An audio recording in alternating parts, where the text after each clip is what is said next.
since kids they're 13 when they see phones, did you ever feel scared I do. నా about బాధంతా నేను మీ photo ఏదైనా my God I dread it. But now I'm in a better place. I use to dread a lot. దానివల్లే నేను ఈ complaints చేసిన, FIR చేసిన ఎప్పుడైనా scroll కొన్ని చేస్తే మీ అకౌంట్స్కి ఫోటో కానీ వస్తుందని చాలా భయపడేదాన్ని. తర్వాత తర్వాత నాకేం తెలిసిందంటే ఇట్స్ నాట్ మై షేమ్ కదా నిఖిల్, నేను ఎందుకు సిగ్గుపడాలి? చేసే వాళ్ళకి లేని సిగ్గు అవన్నీ నా తప్పు కాదు కదా. ఇప్పుడు ఎవరో మార్ఫ్ చేయడము, నా గురించి అసహ్యంగా వాయిస్ ఐ మీన్ మెసేజ్లు పెట్టడము, ఈ మధ్య చాలా I come across lot of things. ఇప్పుడైతే నేను కొంచెం నాకు కూడా డీటాక్స్ పెట్టుకున్నాను నేను. అన్ఫార్చునేట్లీ మనం ఎలాంటి సొసైటీలో ఉన్నామంటే షేమ్ చేసే కన్నా షేమ్ పడే వాళ్ళని ఎక్కువ షేమ్ చేస్తారు.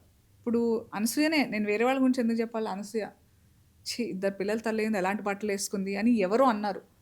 వాడి దృష్టిని తప్పు పట్టరు, అనసూయని తప్పు పడతారు. అది ఎంతవరకు కరెక్టు? నేను నా పని చేసుకుంటున్నా, నేను నా లైవ్లీహుడ్ చూసుకుంటున్నా. ఎవడో కాన్కిస్కా గొట్టంగాడు ఎవరో వాడి నోటి దూలకి ఏదో వాగాడు, దాని మీద చాలా అంటే ఒక వైట్ కాలర్ ప్లేస్లో ఉన్న వాళ్ళు కూడా like a website or a verified mark ఉన్న జర్నలిస్ట్ వాళ్ళు దాని మీద ఆర్టికల్ రాస్తారు. అనసూయని ఒక ట్రోల్ చేస్తున్న, why are you highlighting that guy? మీరే గనక the focus is all on wrong things, you know what I mean. అది సో అది నేను రియలైజ్ అయ్యా.